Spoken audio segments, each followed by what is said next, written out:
என்ன விஷயம் அப்படின்னா, நீங்க உண்மையாவே மந்திர மாந்திரீகத்தில் நீங்க சிக்கியிருக்கீங்களா இல்லையா அப்படின்றது தெரிஞ்சுக்கிறதுக்கான வழிமுறையும், ஒருவேளை நீங்க அதுல சிக்கியிருந்தா அதுல இருந்து மீண்டு எப்படி வர்றது அப்படின்றதுக்கான வழிமுறையும் நான் இந்த காணொலியை உங்களுக்கு நான் பதிவு பண்றேன். வீடியோவை ஸ்கிப் பண்ணாம பாருங்க. அப்பதான் இது உங்களுக்கு முழுமையா புரியும். சித்தர்கள் வகுத்து வைத்த 1064 கலைகள்ல இந்த மந்திரமும் மாந்திரீகமும் உள்ளடங்கும். உங்களுக்கு கெடுதல் நினைக்கிறதுக்கோ நீங்க நல்லா இருக்க கூடாதுன்னு நினைக்கிறதுக்கோ அப்படின்ற நோக்கத்துக்காண்டி உருவாக்கப்பட்டதல்ல மந்திரமும் மாந்திரீகம். முழுக்க எதற்காக வகுத்தது என்றால், யோகம் செய்பவர்களுக்கும் தியானம் தவம் செய்பவர்களுக்கும் பிரச்சனை கிடையாது. ஆனா இதை தாண்டி உலக வாழ்க்கையில் இருக்கக்கூடிய மக்களை இங்க நல்லாவே இருக்கக்கூடாதுன்ட்டு உங்களை பத்தி நினைக்கிற பல பேர்களை குறிப்பா யாருன்னு பாத்தீங்கன்னா அவங்களுடைய சொந்தக்காரங்களா தான் இருப்பாங்க. ஏன்னா இங்க எல்லாமே ஒவ்வொரு அலைகளும் தான் இங்க தீர்மானிச்சுக்கிட்டு இருக்கு.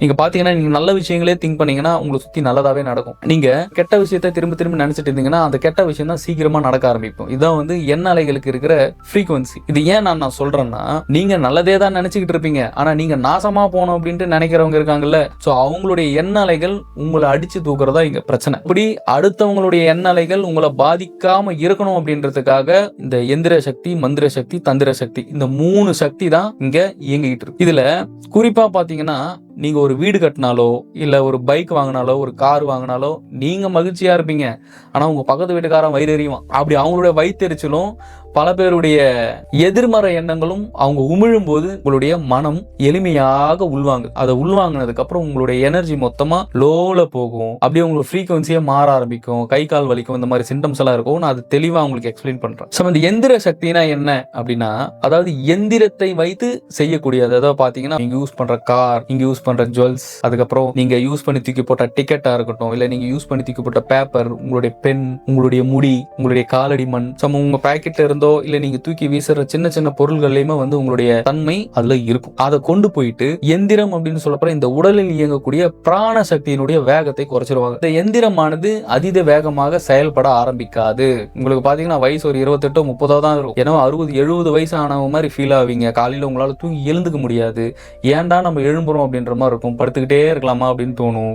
சாப்பிட்டாலும் பசி எடுக்காது. அப்படி சாப்பிட்டாலும் அது சீக்கிரமா டைஜஷன் ஆகாது. இப்படி எல்லா விதத்திலையுமே வெளியிலிருந்து அவங்களுடைய எதிர்மறை எண்ணங்கள் உங்க மேல உமிழும் போது இந்த மாதிரியாக உங்களுடைய உடலும் குறிப்பா உங்களுடைய மனமும் அதீத ஒரு நெகட்டிவ் எதிர்மறை எண்ணங்களால் வந்து சூழப்பட்டு உங்களுடைய வேகம் அப்படின்றது குறைஞ்சிரும். உங்களால எந்த வேலையுமே ஆக்டிவா செய்ய முடியாது. இதுதான் நடக்கும். அது மட்டும் இல்லாம நீங்க தனிமையில இருக்கும்போது அதீதமா உங்களுக்கு இந்த இச்சையான எண்ணங்கள், காம எண்ணங்கள் அதிகமா உற்பத்தி ஆகிற மாதிரி இருக்கும். எப்பவுமே பாத்தீங்கன்னா அந்த ஒரு காமம் ஒரு விஷயத்திலேயே அதீதமா ஈடுபட்டு ரொம்ப உங்களுடைய உடலும் மனமும் ரொம்ப சோர்ந்து உடல் அளவுல நீங்க ரொம்ப ஒரு வெளியே சொல்லவே முடியாத ஒரு மந்த தன்மைக்கு உங்களுடைய எந்திரமா இருக்கக்கூடிய உங்க உடல் போயிடும். இதுல ரெண்டாவது என்னன்னா மந்திர சக்தி. ரொம்ப ரொம்ப ரொம்ப ஒரு கிரிட்டிக்கலான ஒரு விஷயம். ஒரு சொல்ல ஒரு 10 தடவை சொன்னீங்கன்னா அது செயலாகும். அதே ஒரு சொல்ல 100 தடவை சொன்னீங்கன்னா அது ஒரு மந்திரமாகும். அதே ஒரு சொல்ல 1000 தடவையோ 1,00,000 தடவையோ இல்ல 2,00,000 தடவையோ நீங்க சொல்ல ஆரம்பிச்சீங்க அப்படின்னா அது மகா மந்திரம் ஆகும். அந்த மாதிரிதான் உங்களுடைய சொந்தக்காரங்களா இருக்கட்டும், உங்களை சுத்தி இருக்கக்கூடியவங்களா இருக்கட்டும், நீங்க ஒரு தொழில் பண்ணாலோ இல்ல நீங்க வளர்றத பார்த்தாலோ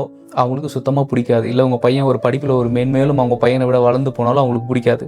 அப்ப உங்களுடைய எண்ண அலைகள், உங்களை பத்தின சிந்தனைகளும் உங்களை பத்தின திங்கிங் மட்டுமே அவங்க திங்க் பண்ணிட்டே இருக்கும்போது என்ன ஆகுதுன்னா அது மகா மந்திரமாகி ஒரு பேட் வைப்ரேஷனை, ஒரு எதிர்மறை எண்ணங்களை வந்து கிரியேட் பண்ண ஆரம்பிச்சிடும் அவங்களுடைய மனசு. அப்படி கிரியேட் பண்ணி அங்கிருந்து அது உமிழ்ந்து வெளியே விடும்போது என்ன ஆகுதுன்னா அது நேரடியா உங்களையும் உங்களுடைய குடும்பத்தையும் நேரடியாக தாக்கி பாதிக்கும். நீங்க கிரக பிரவேசம் பண்ணிருந்தீங்கன்னா உங்க வீடு பாதிலேயே ரொம்ப வருஷமா நிக்கிறது, அதுக்கப்புறம் உங்களுடைய தொழில தடப்படுறது, இந்த மாதிரி விஷயங்கள் எல்லாமே ஏற்படும் போறலாம். இது எல்லாமே நீங்க உங்களுடைய வேலைகளை சரியா செஞ்சுக்கிட்டு போயிட்டு இருந்திருப்பீங்க. நீங்க ஒரு ஆஃபீஸ் ஒர்க் பண்ணலாம், இல்ல ஒரு பிசினஸ் பண்ணலாம், ஒரு தொழில் பண்ணலாம்.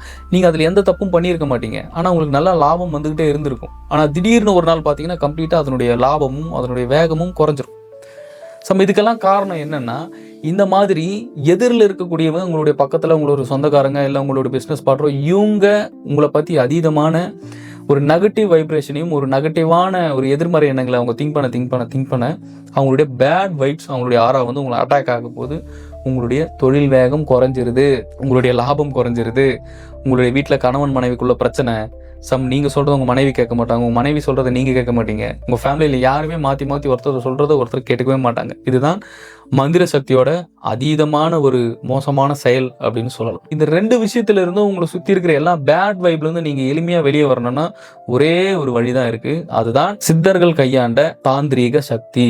அந்த சக்திக்குள்ளார நீங்க வரும்பொழுது பிரபஞ்சமும் இறைவனும் குரு அருளும் உங்களை சுத்தி எப்பவுமே ஒரு அருள் வட்டத்தை போட்டு வச்சிருவாங்க. இதுதான் நிஜம். நீங்க யார் என்ன பண்ணாலும், யார் என்ன செஞ்சாலும், இல்ல சூனியமே வச்சாலும், ஏவல் பண்ணி விட்டாலும், மந்திர சக்தி யூஸ் பண்ணாலும், எந்திரமா யூஸ் பண்ணாலும் உங்களை அட்டாக்கே ஆகாது. திரும்பி அது அவங்களுக்கே போகும் அந்த பேட் வைப் அப்படிங்கிறது. சித்தர்கள் செய்த யோக பயிற்சியை முறைப்படி தீட்சை எடுத்து நீங்கள் பயிற்சிகள் எடுக்க எடுக்க எடுக்க எடுக்க உங்களை சுத்தி ஒரு ப்ரொடெக்ஷன் வந்துடும். அதாவது ஒரு பாதுகாப்பு வளையம் வந்துடும். யார் என்ன பண்ணாலும் வராது. ஏன்னா தீட்சைக்கு அவ்வளோ பெரிய சக்தி இருக்கு. இப்போ நம்ம கிட்ட பார்த்தீங்கன்னா நிறைய பேர் வந்து பிரம்மயோகம் தீட்சை எடுத்து இன்னைக்கு வாழ்க்கையிலும் வாழ்விலையும் ஒரு மென்மேலும் ஒரு மேலே ஒரு பெரிய பெரிய இடத்துக்கெல்லாம் போனவங்களாம் எக்கச்சக்கமாக ஏராளமாக இருக்காங்க. நீங்கள் எந்த யோகமாக வேணாலும் இருக்கட்டும், ஒரு யோகத்தை பயிற்சி எடுத்து தீட்சை எடுத்து முறைப்படி நீங்கள் செய்து வர சித்தர்கள் அருளும் இறைவனுடைய அருளும் குருநாதர் 723 வருடம் வாழ்ந்த குருநாதர் பிரம்மானந்த ஸ்ரீ சிவபிரபாகர சிவயோகி சுவாமிகள் அவர்களுடைய உயர்ந்த அருளும் உங்களையும் உங்களுடைய குடும்பத்தையும் எந்த எதிர்மறை எண்ணங்களும் இல்லாம ஒரு பாசிட்டிவ் எனர்ஜிக்குள்ள உங்களுடைய எல்லாருடைய ஆன்மாவும் அடுத்து உணர்வு நிலைக்கு நீங்க போக ஆரம்பிச்சிருவீங்க. அடுத்து வெவ்வேறான விஷயங்களுக்குள்ளார நீங்க நல்லா முழுமையா உங்களை ஈடுபடுத்தி உங்களோட வாழ்வியலும் சரி பல விஷயங்களையும் நீங்க மேம்பட்டு மேலே வர முடியும். இந்த காணொலி உங்களுக்கு நிச்சயமாக பயன்படும் என்று நான் நினைக்கிறேன். மீண்டும் அடுத்த வீடியோவில் சந்திக்கலாம். ஒரு கடாட்சம்.